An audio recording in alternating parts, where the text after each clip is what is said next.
Hello students, अनोखी पाठशाला के इस प्रीमियर क्लास में आप सभी का स्वागत है। आज हम लोग का टॉपिक बहुत ही विशेष है। यह टॉपिक है एनसीईआरटी 10th क्लास विज्ञान अध्याय 10 प्रकाश, परावर्तन तथा अपवर्तन, जो वर्ग 10 का है।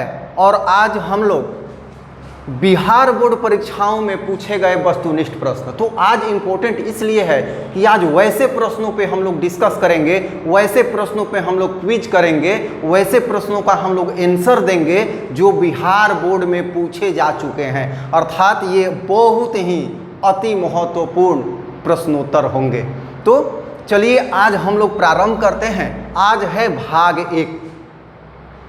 लगभग आधे घंटे का यह प्रश्नोत्तरी चलेगा, जिसमें आप लोग चैट में आंसर देंगे। नियम आप लोग जानते हैं, अनोखी पाठशाला में प्रत्येक संडे को ये प्रीमियर क्लास होता है। तो क्वेश्चन का सेट 4 सेट मैं 4 बार लाऊंगा। 16 क्वेश्चन ही आज के इस क्विज में, इस प्रश्नोत्तरी में शामिल होगा। और ये 16 प्रश्न इतने महत्वपूर्ण हैं कि प्रत्येक क्वेश्चन 1 बार 2 बार 3 बार, कोई प्रश्न तो 4 बार आया हुआ है। तो बहुत ही महत्वपूर्ण है। प्रत्येक क्वेश्चन का पहले हम आपसे आंसर जानेंगे। 4 क्वेश्चन पे 20 सेकंड का समय देंगे। फिर आपको नहीं समझ में आएगा तो एक क्वेश्चन हम यहाँ कॉन्सेप्ट के साथ कराने वाले हैं। तो चलिए आइए हम लोग प्रारंभ करते हैं। ये वस्तुनिष्ठ प्रश्न भाग 1। Question number 1। क्वेश्चन नंबर 1 जो एनसीईआरटी बुक में भी क्वेश्चन दिया जा चुका है, और जो भी क्वेश्चन है हमने हूबहू यहाँ दिया है जैसे परीक्षा में आया है, कोई बदलाव हमने नहीं किया है। निम्नलिखित में कौन सा पदार्थ लेंस बनाने में प्रयोग नहीं किया जाता है? नहीं किया जाता है, ध्यान दीजिएगा, यहाँ गलती होती है। किया जाता है हो जाता है, तो नहीं किया जाता है। जल से लेंस बन सकता है कि नहीं? कांच, प्लास्टिक, मिट्टी, 4 ऑप्शन है। तो आप लोग समझ गए होंगे कौन सा सही होगा। और चारों क्वेश्चन का एक साथ आपको चैट में आंसर देना है, अलग अलग नहीं। जैसा कि मैं पहले भी बता चुका हूं, एक साथ देने से हमें पता चलता है कि कौन स्टूडेंट कितना सही आंसर कर रहा है। क्योंकि ये जैसे ही समाप्त होगा 20 सेकंड का आपको समय मिलेगा, और उस 20 सेकंड के बाद चारों प्रश्न का आंसर हम एक साथ कर देंगे और डिस्कस कर देंगे प्रत्येक क्वेश्चन पे। दूसरा क्वेश्चन, एक उत्तल लेंस की क्षमता 1 डायऑप्टर है। फोकस दूरी होगी, अर्थात फोकस दूरी कितनी होगी 1 डायऑप्टर वाले उत्तल लेंस की? ऑप्शन दिया है +1 सेंटीमीटर, -1 सेंटीमीटर, -100 सेंटीमीटर, +100 सेंटीमीटर। हम पढ़ दे रहे हैं कि मान लीजिए कि आपको सही रूप से दिखाई न पड़ा तो आप सुन के काम चला लेंगे। तीसरा क्वेश्चन, किसी वस्तु का वास्तविक तथा समान साइज का प्रतिबिंब प्राप्त करने के लिए वस्तु को उत्तल लेंस के सामने कितनी दूरी पर रखी जानी चाहिए? मतलब कहाँ रखा जाना चाहिए ताकि उसका प्रतिबिंब समान साइज का बने। तो क्वेश्चन है यहाँ तीसरा, और ऑप्शन है 3 ही ऑप्शन हमने दिया है। एक मुख्य फोकस पे रखना चाहिए, दूसरा फोकस दूरी की दुगनी दूरी पर रखनी चाहिए, तीसरा अनंत पर रखना चाहिए। क्वेश्चन नंबर 4, प्रकाश के अपवर्तन के कितने नियम हैं? बहुत सिंपल क्वेश्चन है, लेकिन बहुत बार आ चुका है परीक्षा में। Option A 1, B 2, C 3, D 4। आप लोग का समय प्रारंभ हो गया। 20 सेकंड के बाद हम आंसर कर देंगे और समझा देंगे। फिर दूसरा सेट इस पे ला के रखेंगे। हम साइड हो जाते हैं, आप लोग आंसर करते रहिए और हमारी बातों को सुनते रहिए। तो प्रीमियर क्लास में एक बहुत ही माहौल मिल जाता है, सारे विद्यार्थियों के बीच प्रश्न उत्तर करने का माहौल बनाने का, एक क्विज जैसा प्लेटफॉर्म बनाने का, ताकि प्रत्येक स्टूडेंट्स अपने आप को ये समझ सके कि मैं कितने, हमारी तैयारी कितनी है। और ये ऐसा नहीं है कि 10 स्टूडेंट 20 स्टूडेंट्स, इसमें चाहें तो बहुत सारे स्टूडेंट्स जुड़ सकते हैं, कोई प्रतिबंध नहीं है, और चैट में मैसेज कर सकते हैं। और एक बात और है, जो नए स्टूडेंट इस अनोखी पाठशाला में शामिल हो रहे हैं, अगर हमारे चैनल को सब्सक्राइब नहीं किए हैं तो ज़रूर सब्सक्राइब कर लेंगे और लाइक तो ज़रूर कर ही देना है। तो चलिए 20 सेकंड का समय समाप्त हो गया। आप लोग चारों का कैसे करना है सबको पता है, सबको मैं कई बार बता चुका हूं। जैसे 1 का x, कॉमा b का y, 2 का y, कॉमा 3 का z, 4 का k, इस तरह से करके सेंड कर देना है। 4 ही रहेगा और कॉमा नहीं देना, बीच बीच में ये कॉमा नहीं भी दीजिएगा तो स्पेस डाल दीजिएगा, ये दोनों के बीच स्पेस ना हो। 1 a, 2 b, 3 c, 4 d, जो भी हो उदाहरण, तो इस तरह से करना है। चलिए, आशा है कि आप लोगों ने कर लिया होगा। चलिए प्रारंभ किया जाए।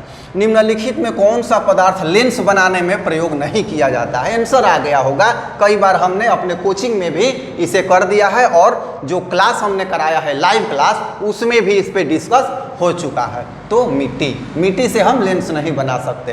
प्लास्टिक पारदर्शी या अर्ध पारदर्शी है, कांच पारदर्शी है, जल भी पारदर्शी है। दूसरा क्वेश्चन, एक उत्तल लेंस की क्षमता 1 डायऑप्टर है, फोकस दूरी होगी। एक उत्तल लेंस की क्षमता 1 डायऑप्टर है तो फोकस दूरी कह रहा है होगी, तो सबसे पहले प्लस या माइनस, तो उत्तल जहां भी रहे प्लस। अब क्षमता 1 डायऑप्टर है तो फोकस दूरी 1 मीटर होगी। ध्यान दीजिएगा, यहाँ गलती होता है, 1 मीटर होगी और 1 मीटर बराबर 100 सेंटीमीटर। 1 मीटर बराबर कितना? 100 सेंटीमीटर। तो ये है हम लोगों का सही आंसर, प्लस 100 सेंटीमीटर। तीसरा, किसी वस्तु का वास्तविक तथा समान, वास्तविक और बराबर, वास्तविक का मतलब उल्टा, वास्तविक तथा समान साइज का प्रतिबिंब प्राप्त करने के लिए वस्तु को उत्तल लेंस के सामने कहाँ रखा जाना चाहिए, कहाँ रखना चाहिए? तो मुख्य फोकस पे नहीं रखेंगे क्योंकि अनंत पे बनाएगा, अनंत पे रखेंगे तो फोकस पे बनाएगा। फोकस दूरी की दुगनी दूरी पे रखेंगे तो ये वस्तु का उसी साइज का उल्टा प्रतिबिंब बनाएगा। बी सही है। चलिए चौथा क्वेश्चन पे डिस्कस करते हैं। प्रकाश के अपवर्तन के कितने नियम हैं? बहुत बार जान चुके हैं, लगभग सब लोगों ने आंसर कर लिया होगा, क्योंकि मैं तो अभी क्लास करा रहा हूं, लेकिन जब प्रीमियर क्लास चालू होगा उस समय मैं चैट देख रहा हूँगा और मैं चैट भी करूँगा। आप लोगों को जो क्वेश्चन पूछना है चैट में पूछ भी सकते हैं, जो सलाह देना है वो भी सलाह दे सकते हैं। तो प्रकाश के अपवर्तन के 2 नियम हैं। तो एक सेट हमारा समाप्त हुआ। चलिए अब देखते हैं हम लोग दूसरा सेट। दूसरा सेट हाजिर हो गया। 5, 6, 7, 8 4 क्वेश्चन का फिर एक सेट है। तो क्वेश्चन है 5वां, प्रकाश के परावर्तन के, उस समय अपवर्तन था, इस बार परावर्तन है। प्रकाश के परावर्तन के कितने नियम हैं? ऑप्शन ए है 1, बी है 2, सी है 3, डी है 4। जो उचित हो आप चिन्ह लगाइए। इसके बाद है सरल सूक्ष्मदर्शी में किसका प्रयोग होता है? सरल सूक्ष्मदर्शी में किसका प्रयोग होता है? लेंस का होता है, दर्पण का होता है, यहाँ दिया हुआ है। ए अवतल दर्पण, बी उत्तल दर्पण, सी अवतल लेंस, डी उत्तल लेंस।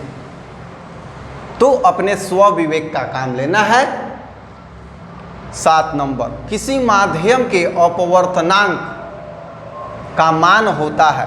ऑप्शन ए है, एनसीईआरटी बुक में दिया हुआ है, साइन आई बटा sine R, B sine R बटा sine I, C sine I गुना साइन आर, और डी साइन आई जोड़ साइन आर।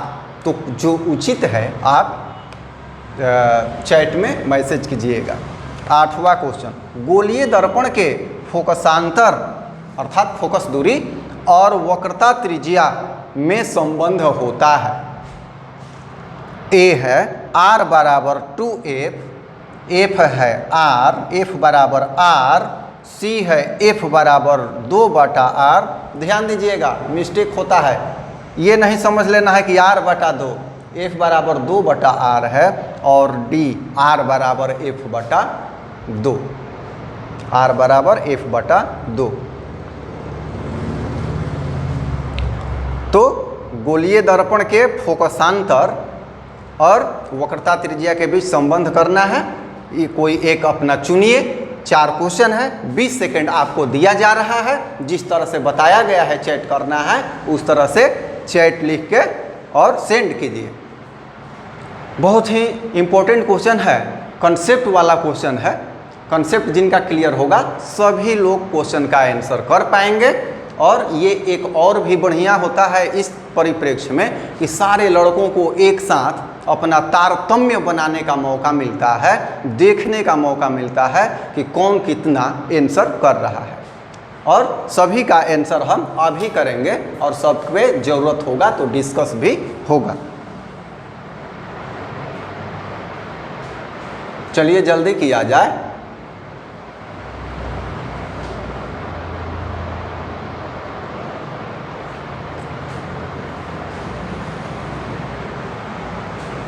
शुरू से ही बन रहा है तो अपना लिखते जाना है। चलिए हम डिस्कस स्टार्ट कर रहे हैं, आप लोग लिखना शुरू कीजिए। हमारे आंसर सेंड कर देने के बाद, यहाँ नहीं, चैट में सेंड कर देने के बाद आप लोग अब सेंड नहीं करेंगे। प्रकाश के परावर्तन के कितने नियम हैं? तो प्रकाश के परावर्तन के भी 2 ही नियम हैं, ध्यान दीजिएगा।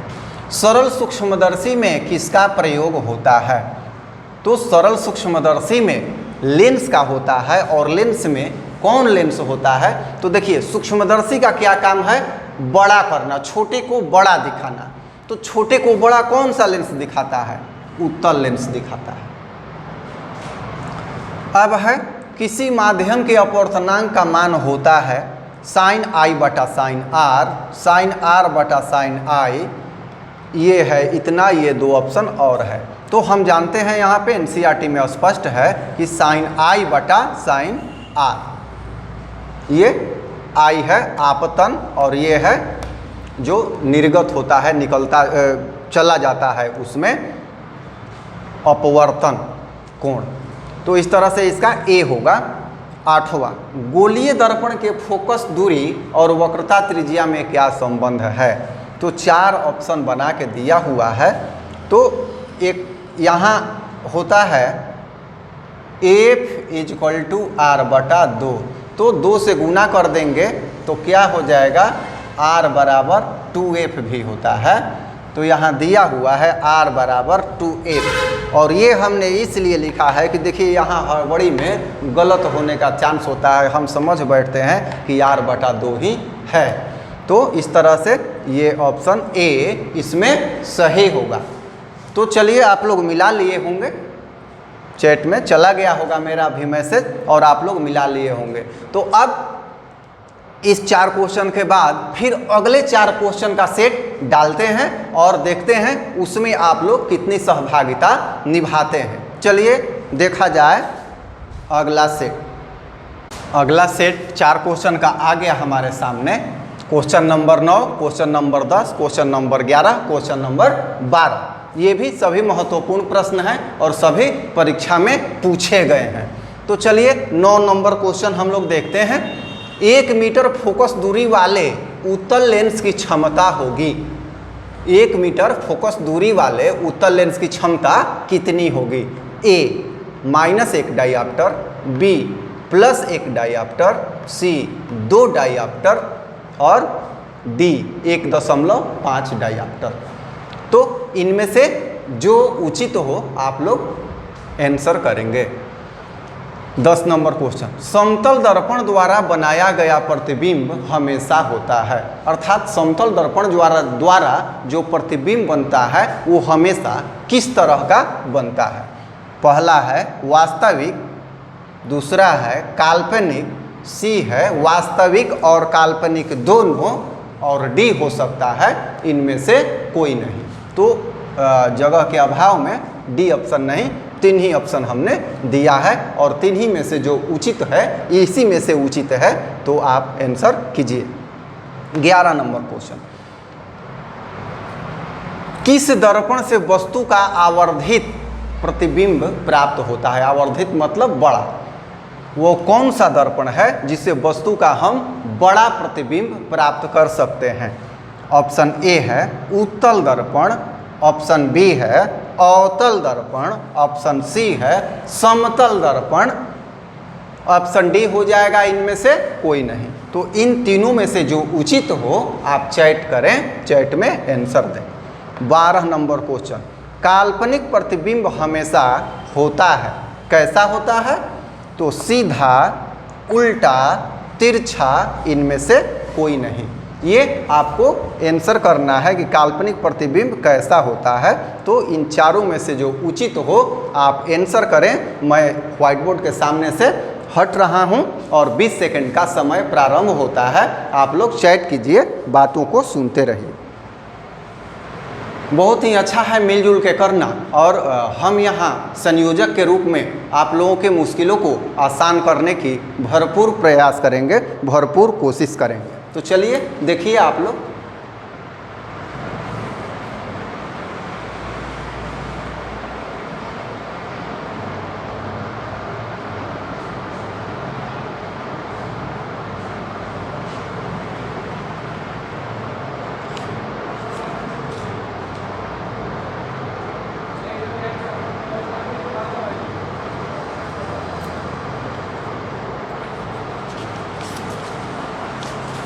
चलिए अभी 10 सेकंड समय है आप लोगों के पास।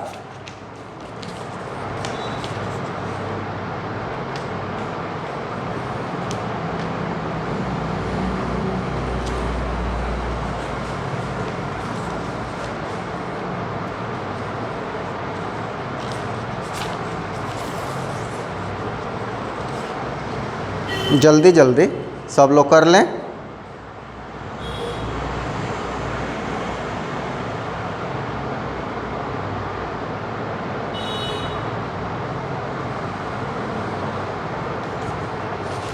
चलिए,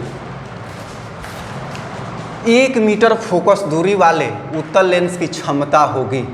तो उत्तल लेंस की क्षमता हमेशा धनात्मक होती है। तो यहाँ पे है -1 डायऑप्टर और यहाँ पे है +1 डायऑप्टर। तो यहाँ हो जाएगा +1 डायऑप्टर। समतल दर्पण द्वारा बनाया गया प्रतिबिंब हमेशा होता है। समतल दर्पण द्वारा बनाया गया प्रतिबिंब हमेशा कैसा होता है? तो हमेशा काल्पनिक होता है। किसी दर्पण से वस्तु का आवर्धित प्रतिबिंब प्राप्त करने के लिए कौन सा दर्पण चाहिए? तो उत्तल नहीं चाहिए, समतल भी नहीं चाहिए, अवतल चाहिए। अवतल दर्पण से वस्तु का सीधा अर्थात आभासी और बड़ा हम प्रतिबिंब प्राप्त कर सकते हैं। अब काल्पनिक प्रतिबिंब हमेशा होता है। काल्पनिक प्रतिबिंब हमेशा कैसा होता है? तो काल्पनिक प्रतिबिंब जो होगा हमेशा सीधा होता है और वास्तविक प्रतिबिंब जो होगा हमेशा उल्टा होता है। तो इस तरह से हम लोगों ने आंसर कर लिया चारों का। चलिए इसे अब हटाया जाए, इसको हम हटाते हैं और अंतिम 4 क्वेश्चन का और सेट यहाँ लाने की कोशिश करते हैं और उसमें हम लोग देखेंगे। चलिए इसे हम हटा के 4 क्वेश्चन का और सेट लाते हैं और उसमें देखते हैं कि आप लोग कितना आंसर कर पाते हैं। ये सेट समाप्त हो गया। अब है हम लोगों के सामने यहाँ नया 4 क्वेश्चन का सेट आ रहा है। तो ये 4 क्वेश्चन का हमारा अंतिम सेट रहा। Question number 13, question number 14, question number 15 और क्वेश्चन नंबर 16। क्वेश्चन नंबर 13 है, हजामत बनाने के लिए किस दर्पण का प्रयोग किया जाता है? हजामत बनाने के लिए अर्थात नाई के पास हम लोग जब बाल बनवाने जाते हैं तो किस दर्पण का प्रयोग किया जाता है? उत्तल दर्पण, बी है अवतल दर्पण, सी है समतल दर्पण, डी है इनमें से कोई नहीं। तो अपने स्वविवेक का काम लीजिए, सहारा लीजिए और चारों में से कोई एक ऑप्शन का चुनाव कीजिए। 14 नंबर क्वेश्चन, सोलर कुकर में किस दर्पण का प्रयोग किया जाता है? Question A, option number A है उत्तल, बी है अवतल, सी है समतल, डी है इनमें से कोई नहीं। तो 3 दर्पण यहाँ पे दिए गए हैं। तीनों में से कौन सा दर्पण सोलर कुकर अर्थात सौर भट्ठी में प्रयोग किया जाता है, ये लाइव क्लास में आप लोगों को बताया जा चुका है, एनसीईआरटी बुक में भी स्पष्ट लिखा हुआ है। 15 नंबर, लेंस की क्षमता होती है, लेंस की क्षमता होती है फोकस दूरी की, अर्थात फोकस दूरी की कितनी गुनी। कहने का मतलब ये है कि लेंस की क्षमता फोकस दूरी के कितनी गुनी होती है। तो ए है 2 गुनी, बी है बराबर, सी है व्युत्क्रम, व्युत्क्रम माने उल्टा, उल्टा का मतलब 1/, डी है आधी। तो जो उचित लगे आप इसमें से आंसर कीजिए।